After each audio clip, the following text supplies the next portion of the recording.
Okay, well, good morning, everyone, and welcome to this Legal Aid New South Wales Law webinar about the Veterans Advocacy Service.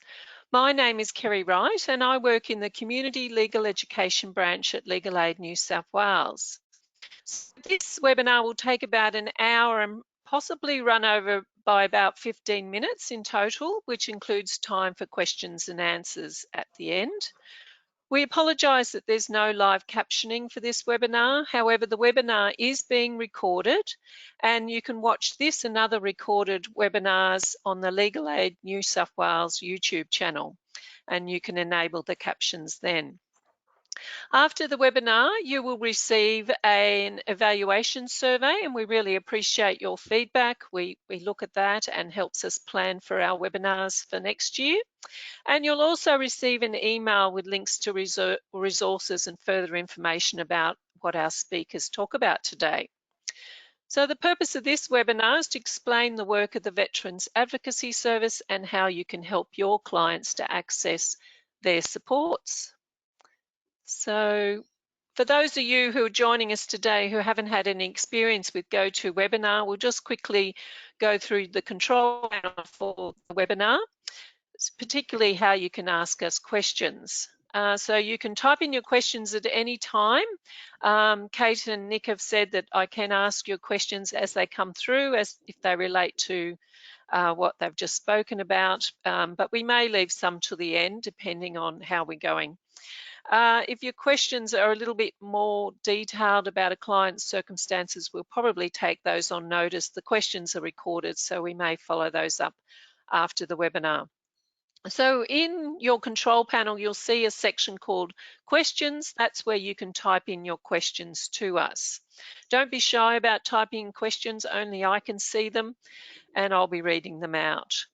Sometimes your control panel might shrink. So if that happens and it just goes down to that little bar, you can click on that red or orange arrow and it'll bring it back out so you can find your question panel.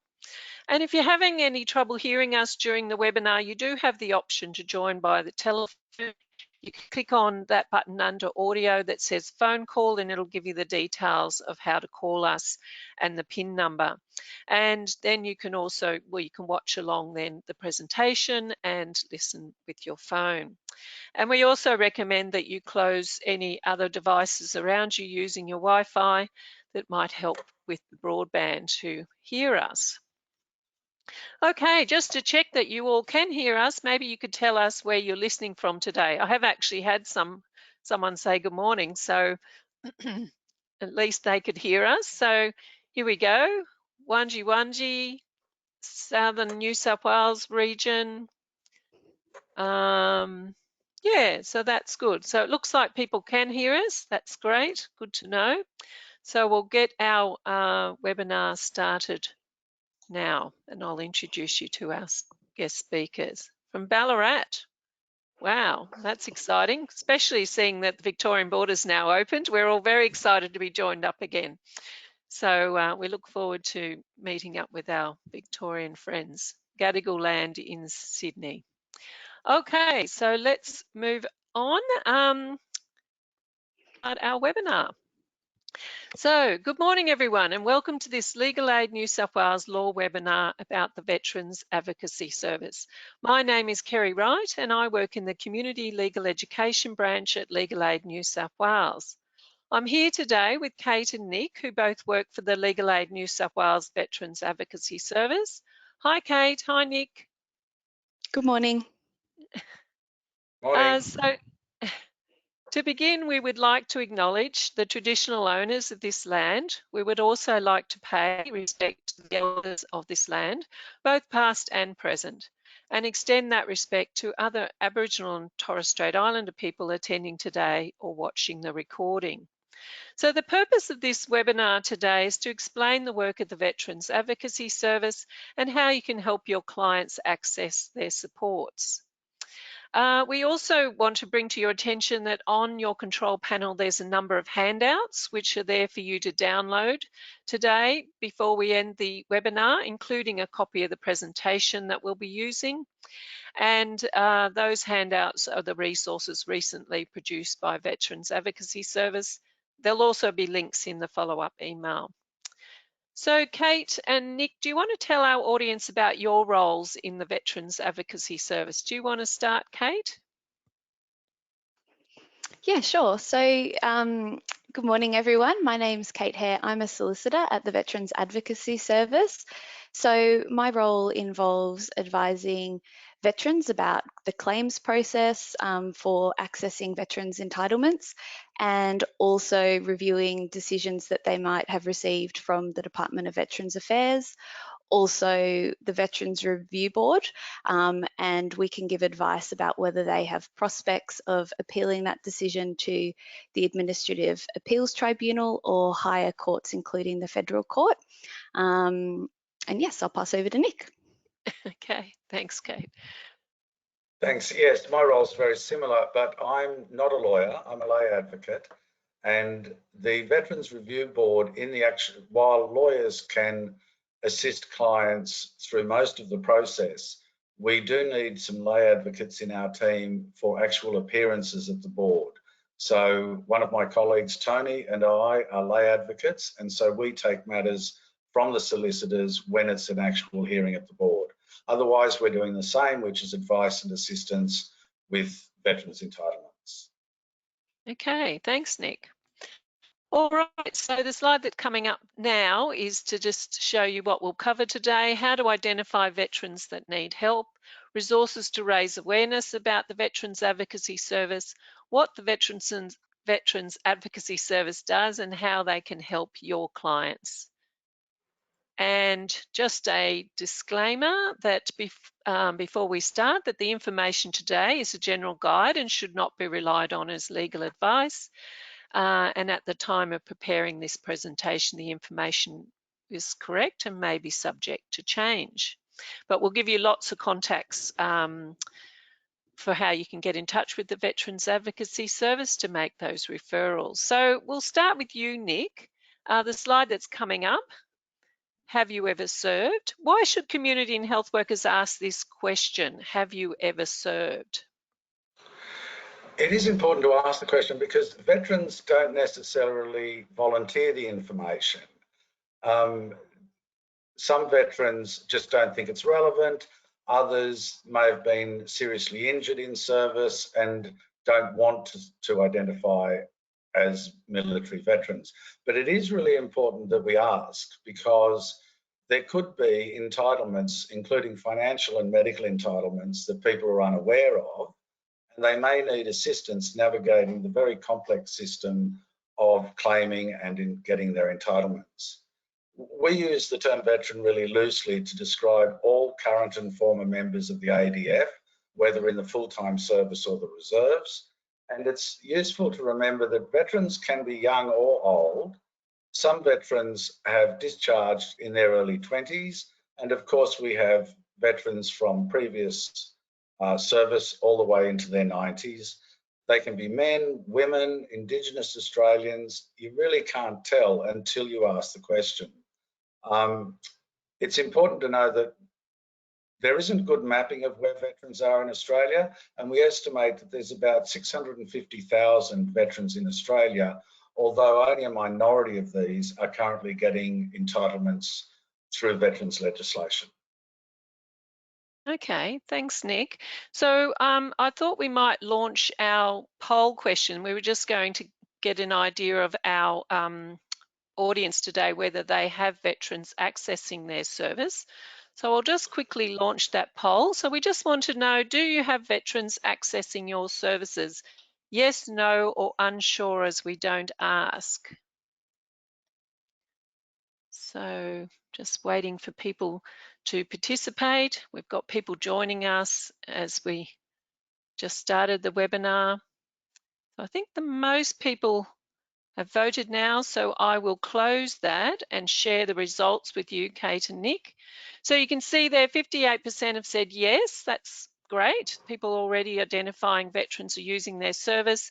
17% no, and 25% unsure. So we've got at least 50% of our audience who haven't been working with veterans to date or not sure because they don't ask. So hopefully after today's webinar, they'll definitely be asking that question. Thanks, Nick. So tell us a little bit about the Veterans Advocacy Service. We are the only legal aid in Australia, the New South Wales legal aid, the only legal aid with a specialist veterans team. We've got 6 members in the team, which is a mix of lawyers and lay advocates. And our aim is to serve veterans and their families anywhere in the state. Most of our work is by the telephone and email, but in normal times outside of COVID, we can also offer face-to-face interviews, and we do outreach clinics and visits across the state. What we've been doing lately is also going to Defence Force transition seminars to speak to Army, Navy and Air Force personnel just as they're leaving the service, to ensure that they're aware of their rights in the civilian life. Okay, and this next slide's coming up. Who do we help? Can you tell us about who can access your service? Anybody who served in the military for 1 day or more can qualify for assistance through Department of Veterans Affairs and through us. We also provide advice to veterans' families. That might be because they're seeking advice on behalf of a seriously injured veteran, but also additionally, members of veterans' families have some entitlements in their own right. We also give assistance to members of the Australian Federal Police who've been part of ADF operations.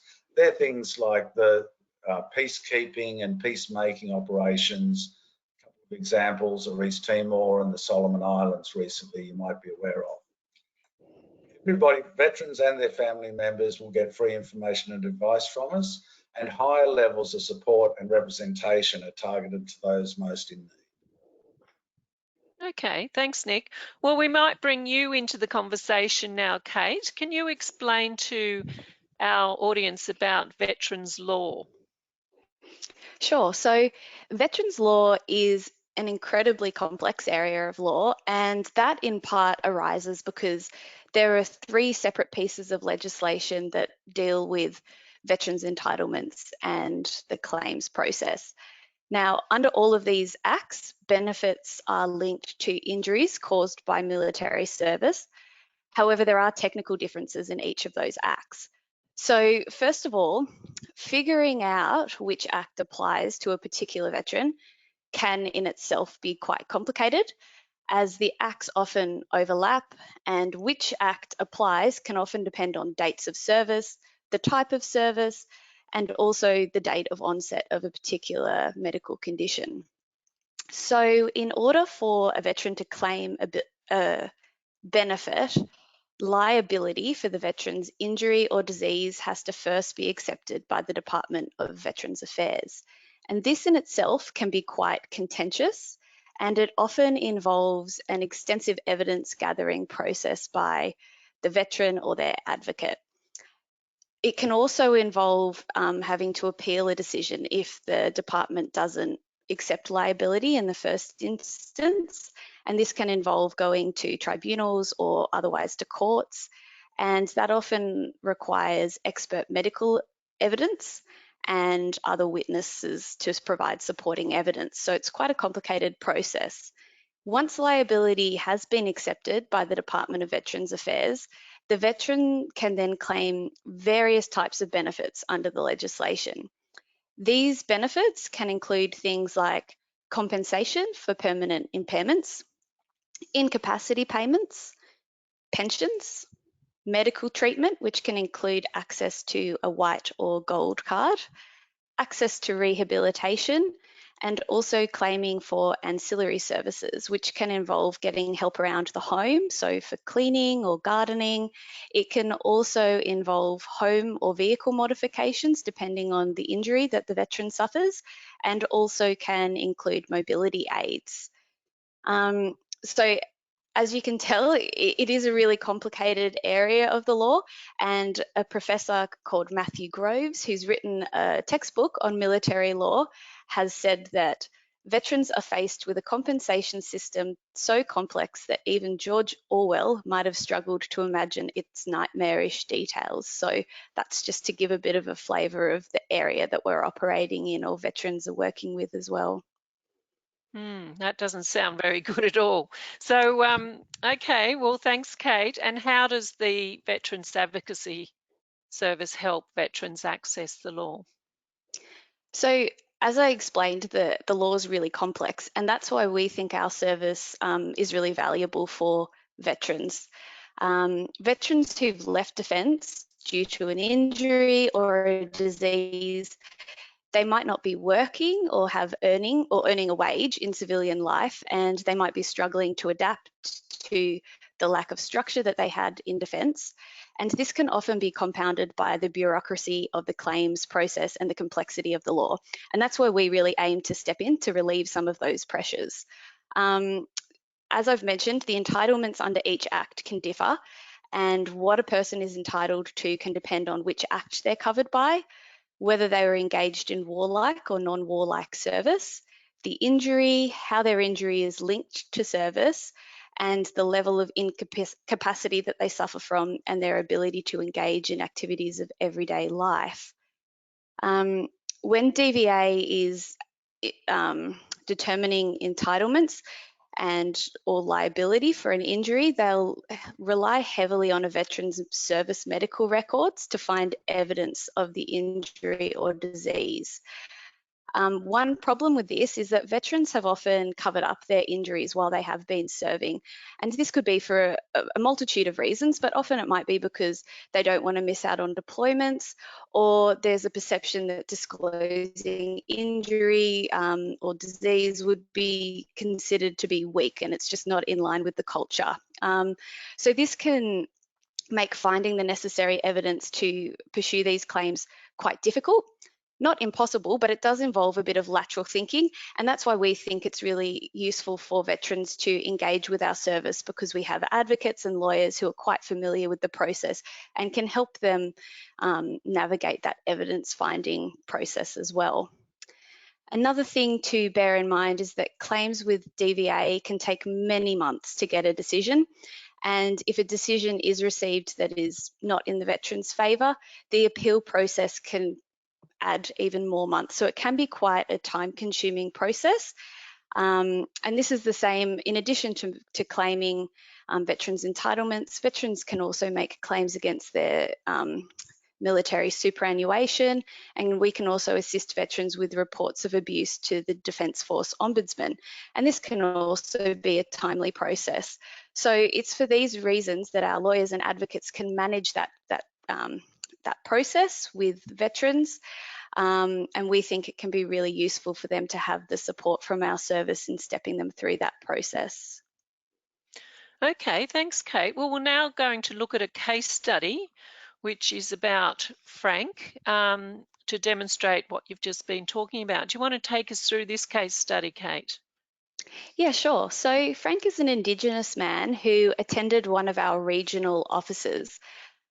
He attended the office because he was in financial hardship at the time, and he'd signed up for a number of loans that, with his wife, that they were having trouble paying off, and they were starting to receive notices from the various financial institutions.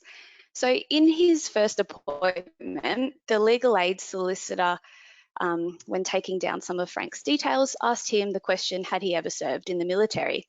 And Frank said, yes, he had served in the army in the 1960s. He also indicated that he suffered from significant hearing loss. And at that point, the lawyer from our regional office made a referral to our service, the Veterans Advocacy Service. Now, Frank, he had previously not thought to make a claim with the Department of Veterans Affairs because, the process seemed really daunting to him, and he didn't think that he'd be entitled to very much from the department.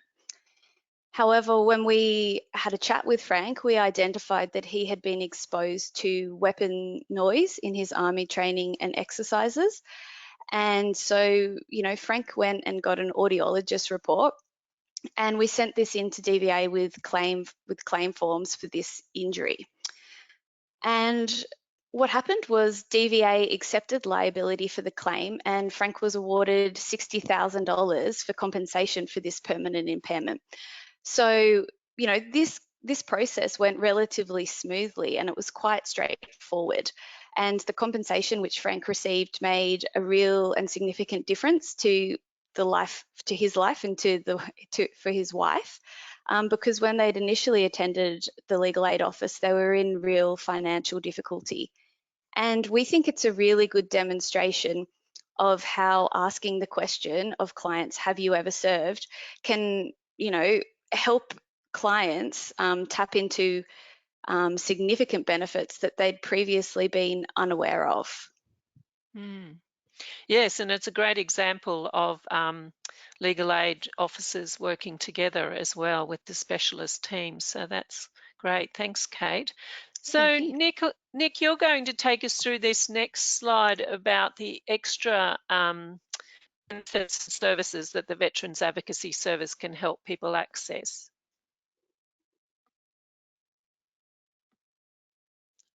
Oh, I think you're coming off mute. Sorry. Yeah, there are a range of different entitlements.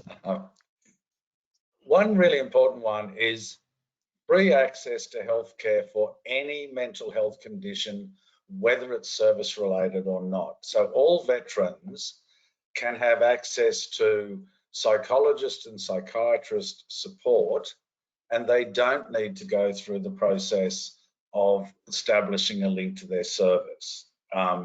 There's also some additional non-liability coverage for pulmonary tuberculosis and a few other conditions, but that's mainly some cancer conditions, but that's mainly preserved to people who've served in war zones or are very seriously injured otherwise.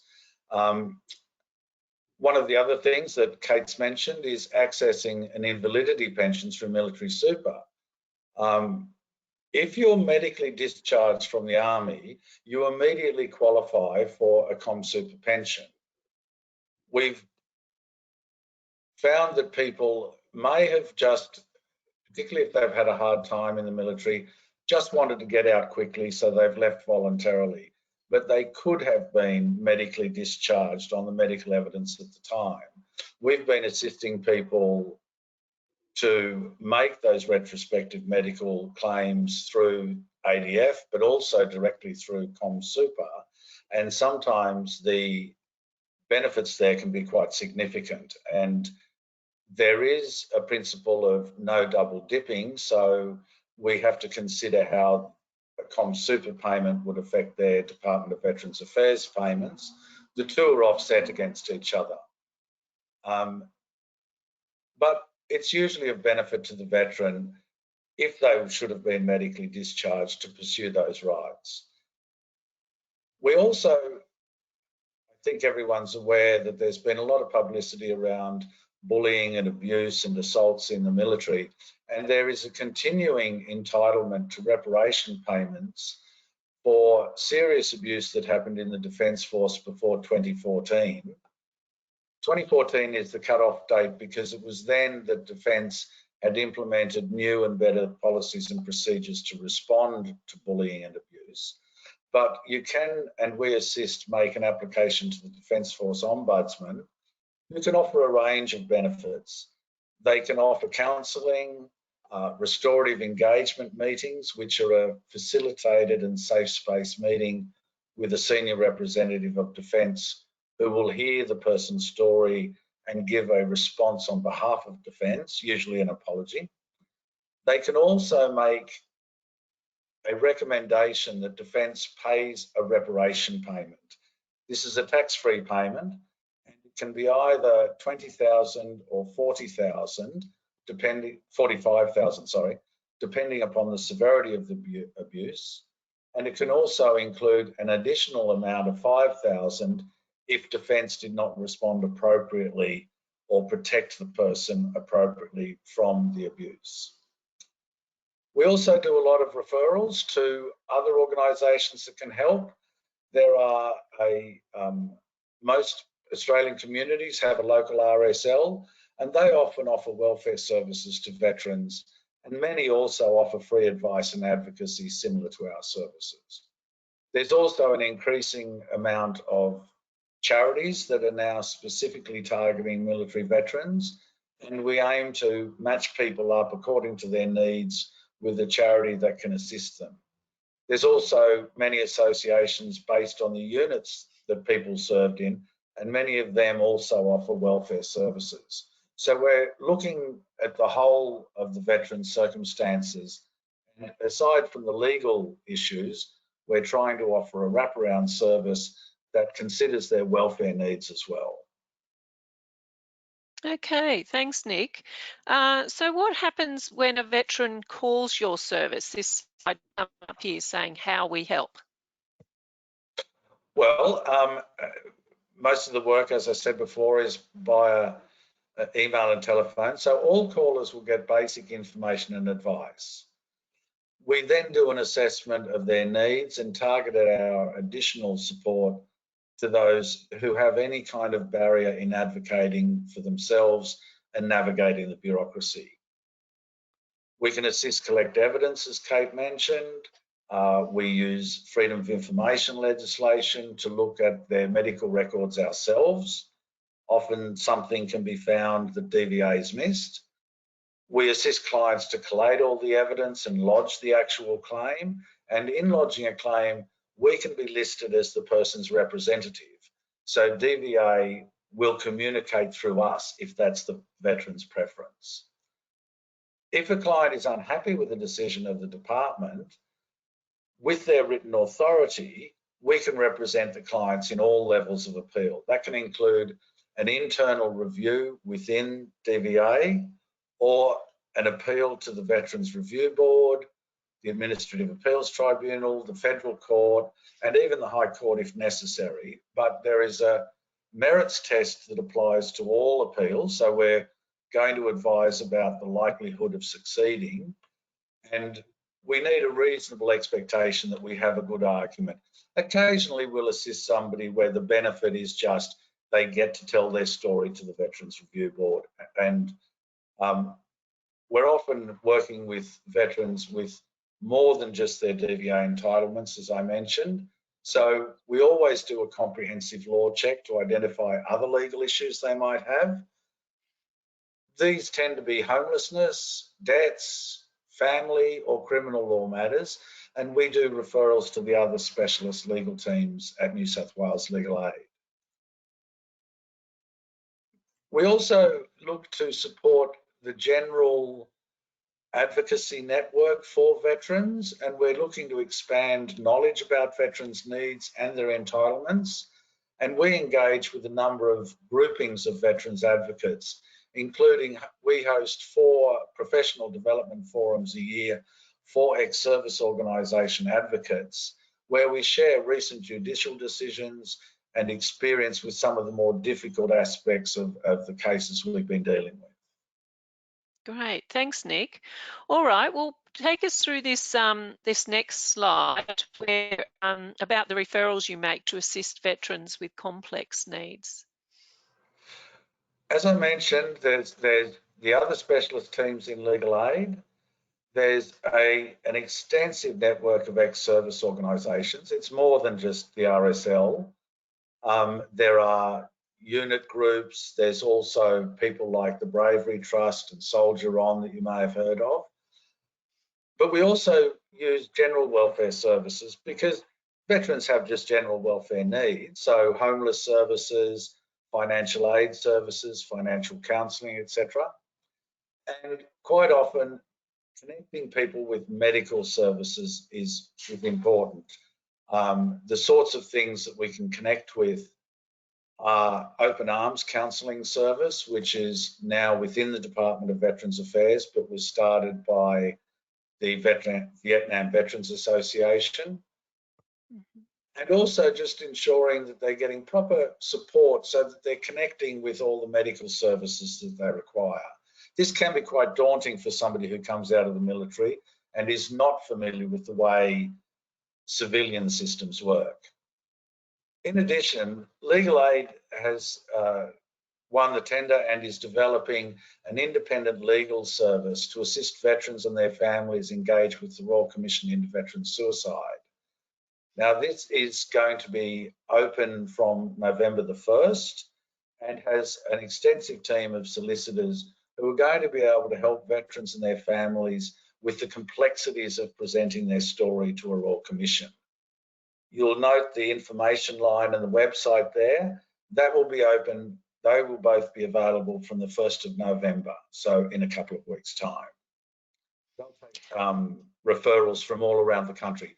That's going to be a national service. New South Wales is in partnership with legal aid bodies across the country to deliver that service. So the service will be national, but will be delivered locally. Yeah, so that information line is 1800 33 1800. And the website will be defenceveteranslegalservice.org.au. And as Nick said, that'll be available from the 1st of November. And if you have a look at your handouts with a copy of our presentation, those details are on that, as well as in the follow-up email. So thanks, Nick. So now we're going to look at a second case study, which you're going to take through, Nick, about John. Yeah, I think this might help illustrate some of the complexities we deal with.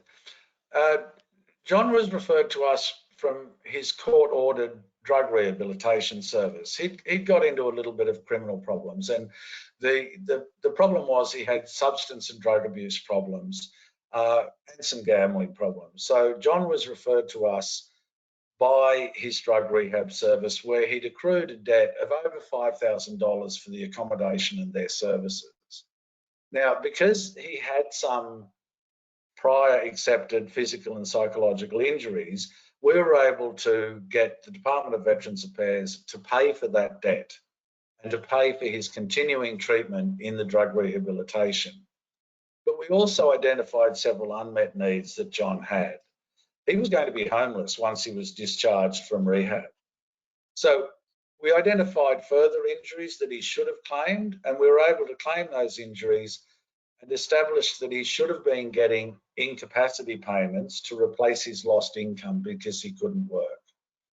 Now, he hadn't had an income for quite some time, so we were able to look at the medical evidence and we were able to backdate those payments over several years by accessing previous medical records and medical certificates for him and arguing that he demonstrated an incapacity work for several years. And so he got a smallish lump sum of back paid incapacity payments. And we were also able to organise an interim payment of permanent impairment compensation. Now, this gave John the money to relocate out of Sydney, hoping to avoid the drug and gambling social group he'd fallen in with. He settled in Western New South Wales, and once he was settled in rental accommodation, we were able to organise a referral to a psychologist through Open Arms Counselling and enrol him in a rehabilitation program with a DVA contractor provider. They started working with him on a lot of his psychological and social needs, and we were able to concentrate on his legal entitlements. We wrote to his psychiatrist after the passage of some time and confirmed that his conditions were now considered permanent and stable. So we were able to apply for his permanent impairment compensation. Now, that was quite a significant amount of money, about $140,000.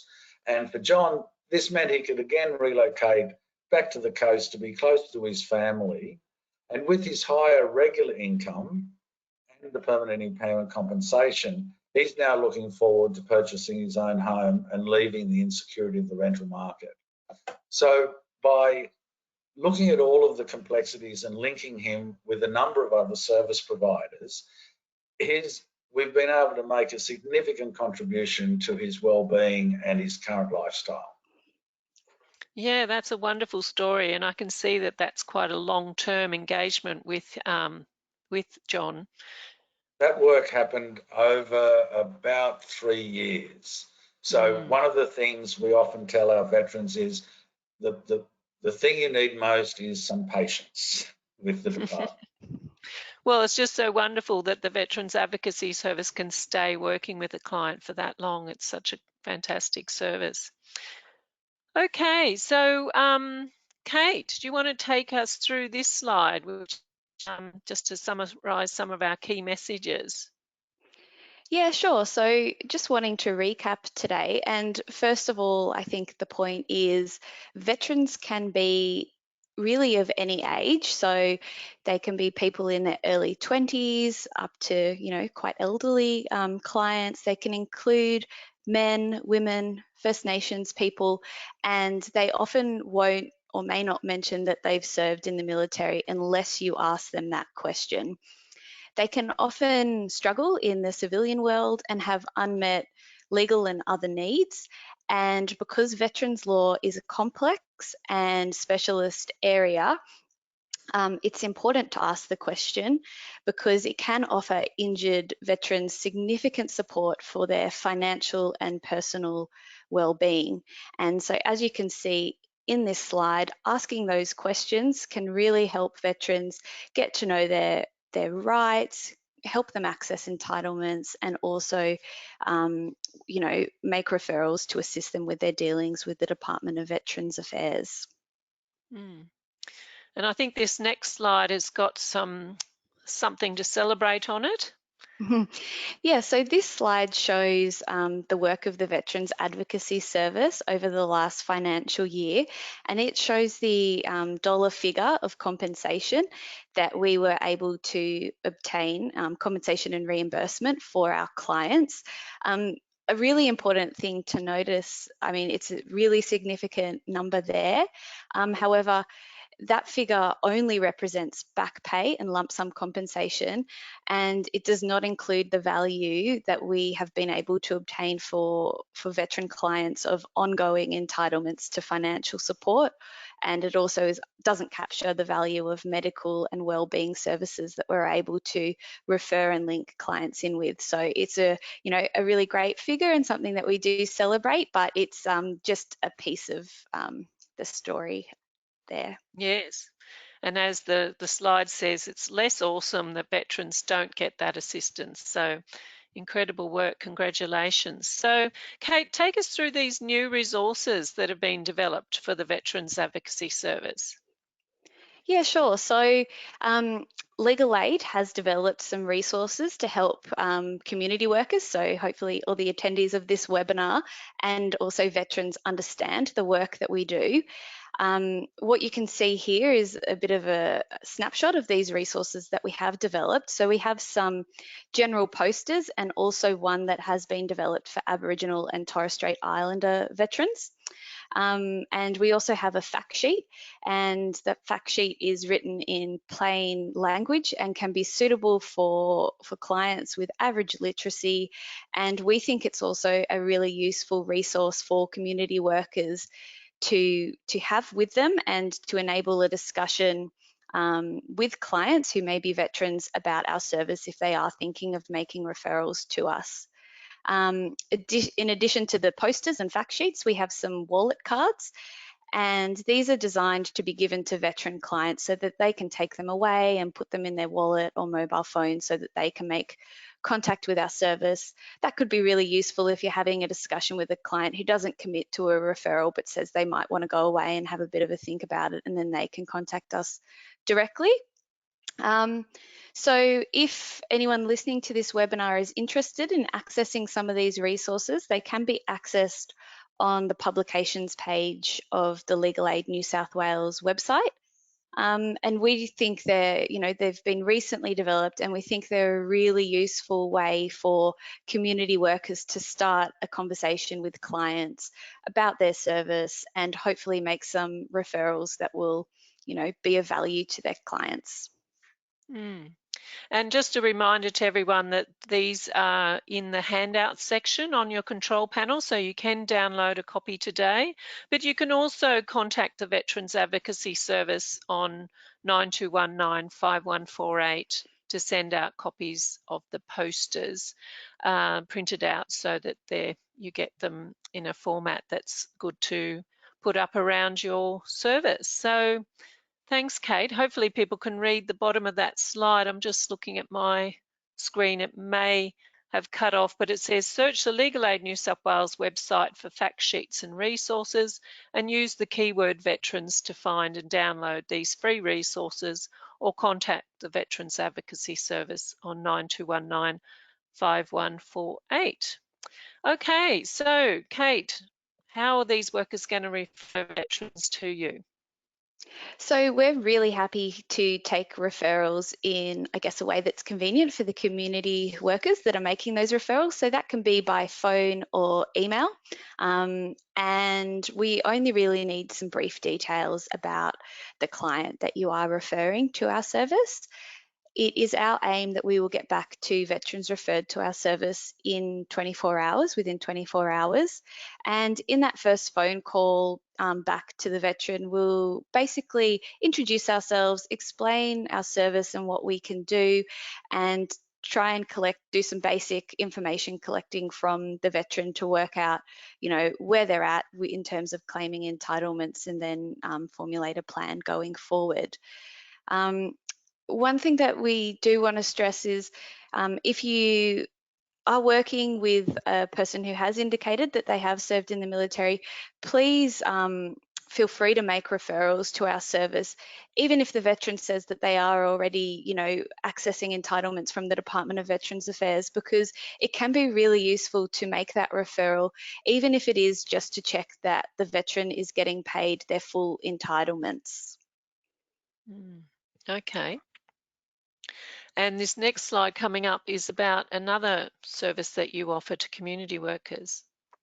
Yeah, so our service, we can develop training packages to come out to your service to explain a bit about our service to your service. And we can develop these packages based on your service's needs, and we can develop them in a webinar format like this. And maybe when COVID restrictions lift, we can, we are able to travel across New South Wales. So hopefully one day in the future, we'll be able to come out to organisations and present presentations like this in person to your organisation. So if you would like a presentation about our service, please feel free to give us a call and we can arrange this for you. And yeah, that's basically it in terms of, our engagement. Great, thanks, Kate. So that brings us to the end of our webinar. So if anyone has any questions for Kate or Nick, please feel free to type them into your question panel now. I think we've covered everything that we planned to talk about today.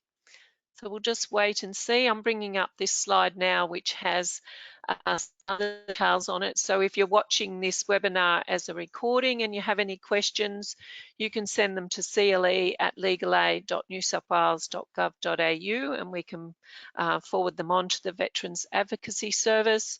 Or Nick, what's your email address for the Veterans Advocacy Service? Yes, we have a general email. You can just use veterans@legalaid.nsw.gov.au. And so people are very welcome. If they've just got a general inquiry or question, you can use that email address. And that also is available on the Legal Aid website. If you search for veterans, we have a landing page that does have a contact form that veterans can use, and also has links to our email and our phone numbers for community workers. Great, thank you. So I have one question here. What proportion of female male veterans do you see coming forward for assistance? Do you have those statistics, Nick? Top of mind, I don't have the statistics, but the comment I'd make is that female participation in the military has an incredibly long history, well over 100 years. The numbers, though, have increased considerably in the last couple of decades. In our service, we're probably seeing maybe a 90% male, 10% female split. That is likely to increase as people complete their period of service and then move into the civilian world. Okay, yeah, that's an interesting question, isn't it? Well, that's the only question I've got so far. Oh, here we go. This continuing on with this one, are they similar issues regarding treatment when a claim has been lodged? So do men and women have similar needs in this when they Yes, contact they you? do. The modern legislation, and particularly the younger veterans, the idea is rehabilitation and return to the workforce, and the sort of injuries that male and female veterans get are exactly the same. It can be everything from orthopedic injuries to psychological injuries, and there's no real difference that I've noticed in the years I've worked in veterans about the severity of injury or the type of injury. People who serve in the military generally experience the same risk factors, are engaged in the same activities, and have the same needs when they come out. Now, we have both men and women in the team, and if ever a veteran expresses a particular preference to talk to a particular gender, then we would more than happily accommodate that. And with those veterans that contact you, do the men and the women get similar outcomes of success with? Yes, yeah, there's no real gender difference in that sense. Access to entitlements is based on the injuries that you've received. Now, it's mentioned some large figures. I know of both men and women who've qualified for maximum compensation under the Modern Acts, which is about $500,000 of permanent impairment. And I've known both men and women who were on the same salaries in the military and are receiving the same level of compensation support, the incapacity payments for lost income. And the only gender difference is that women have a slightly lower age of retirement. But I think that's the same in the civilian world as well. So there's nothing I can think of that is a particular gender difference in the entitlements or the process or the service we give. Okay, thanks. So I've got another question here, and Kate, you might want to answer this. Is your service subject to means and asset test? So for us to give clients the initial advice and to give initial advice, no, not subject to means or assets tests. For us to assist with the claims process, generally that will not be means or assets tested, but it will also be kind of guided by how able a veteran is to do the level of assistance we give will be guided by I guess the level of support that the veteran themselves need as well, and their ability to, do certain tasks themselves. Then in terms of further representation, that depends on whether they have engaged in warlike service. Correct me if I'm wrong, Nick. I think for appeals to the Administrative Appeals Tribunal, that will be means tested, except in cases where they have been involved in warlike service. That's correct, Nick? That's correct, yes. For the higher courts, we do have to consider means test as well as merit, but not for people who've got warlike service. So the policies and rules that Legal Aid have around veterans are particularly beneficial, and 99% of our work is means and assets test free. Okay, and the follow on from that question is, if there is a compo payment, does Legal Aid New South Wales ask for a retrospective contribution? No. No. No, we don't. No. veterans' money stays veterans' money as much as we can help. Right. So we've got here, thank you, Nick and Kate, for a great webinar. In terms of injuries, is it mainly psychological, or are there any other general themes that you see?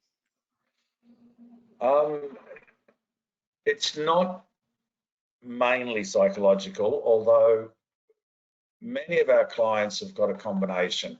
It depends a little bit on what service you served in. I think we can say that most people in the military end up with hearing loss. Many end up with tinnitus, and they're very easy claims to get because it's generally acknowledged that in the military you're exposed to excessively loud noises. A lot of the other injuries are orthopedic, like ankles and knees and shoulders gone from carrying heavy packs and marching and operating in dangerous situations. A lot of injuries can occur, particularly the guys who jump out of perfectly good aeroplanes. I think we can expect their ankles and knees to go by the time they're done with their service.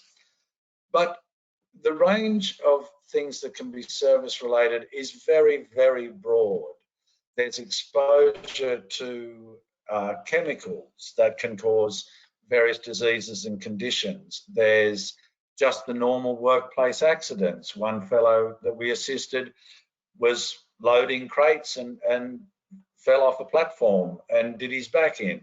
Lower back injuries are very common, like all workplaces have lower back injuries, but there are also diseases that can be caught from exposure, things like operations in the tropics. Think of various eczemas and dermatological problems, fevers, dysentery. These can lead to long-term injuries, which, if we can link them back to an event on service, gives an entitlement to veterans' entitlements through the acts. So pretty much anything you can think of, there'll be some people who've picked up either an injury or a disease in service. I might just mention there are statements of principles written by the Repatriation Medical Authority that look at all the potential diseases that they can think of that might occur on service, and it specifies what factors that are common in service can lead to those injuries. Now, this helps us establish the link between an injury or disease and service. Okay. We do have a little bit less success these days with claims around smoking, alcohol use and obesity because of the development of ADF policies to maintain the health and well-being of their members and their general discouragement of cigarette smoking, drinking too much, or not being fit and healthy and maintaining a healthy weight. But apart from that, I think if you can think of an injury or disease, it's definitely worth testing whether we can discover a service link. So, Kate, there's a question here about someone who's worked with a veteran who was medically discharged in the 80s, and they would you recommend that they contact you to talk about claim for pension and super because they didn't do it at the time because of distress, and from what they're saying here, they were fobbed off, that's their words, by Veterans Affairs. Is that the sort of scenario where it'd be good to make a referral to your service? Yeah, I think absolutely. And it almost sounds a bit like, you know, the first case study that we spoke about where someone was discharged, a significant period of time ago and has, you know, thought they maybe weren't entitled to anything or thought the claims process was going to be too difficult. And they're exactly the types of clients that we can work with to navigate the process and work out what entitlements they may have. And, you know, if they feel like they've been fobbed off, that might be exactly why they need an advocate or lawyer to kind of take off that pressure and step into that role for them. Okay, so yes, thanks. Please make those referrals. We're very happy to be of assistance in that regard. Yeah, I've got a question here that's about, I guess it's comment, but maybe it's a question about the issue of people being discharged administratively rather than on health grounds. Is that something that people could refer people to you to talk about that, their discharge and the actual grounds?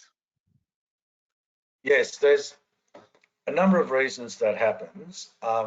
Sometimes it's the veteran has had a poor experience in ADF and they just want to get out. The easiest way is to do it voluntarily or administratively, and it avoids going through all of the medical checks for a medical discharge, but people can come to regret that decision. The other way that we have seen it happen, unfortunately, is where defence looks at potential medical discharge and thinks it reflects poorly on their particular unit or brigade or battalion. And so there's a little bit of a bum's rush out the door, so that a person is suggested, often they're discharged, it's administratively, it's said that they're not in the interest of ADF to retain them. Now, those matters are always worth looking behind and looking at the facts, because we often find that there's evidence that would have supported medical discharge at the time. And as Kate's mentioned, we can get retrospective benefits today, even if that happened decades ago. Great, thank you. Well, that seems to be all our questions, and we're coming to the end of our time. Well done, both of you. I thought we would go over time, but no, I think we're going to fit it right in. So that person who was asking questions about the person who was discharged many years ago said they'll encourage them to make contact with your service, and they've really enjoyed this webinar, very informative. So I just want to thank everyone for your participation today. Just a quick reminder that you'll get a feedback survey after the webinar, and we appreciate you filling in those questions, and a follow-up email in about an hour, about 12 noon, which will include links to the information we've talked about today. Don't forget, for free legal information and referrals, you can also call Law Access New South Wales on 1300 888 529. Their number's on the screen now. And yeah, well, thanks very much, Kate and Nick, for your time today, for sharing your amazing knowledge about veterans and the Veterans Advocacy Service, and answering the questions that came through from our audience. So I assume, unless either of you have anything to add, we might finish up. Did you have anything to finish up with, Nick? Thanks for listening, and thanks for engaging with veterans' needs. Yes, and Kate? No, just, yeah, thanks for dialing in today. Yeah, so it's great to put a face to the name at the end of the phone number. So now you know you might end up speaking to Kate or Nick when you make a referral to the Veterans Advocacy Service. So I'll close the webinar now. So goodbye, everyone. We look forward to welcoming you to our next Law for Community Workers webinar. Bye. Bye, Nick. Bye, Kate.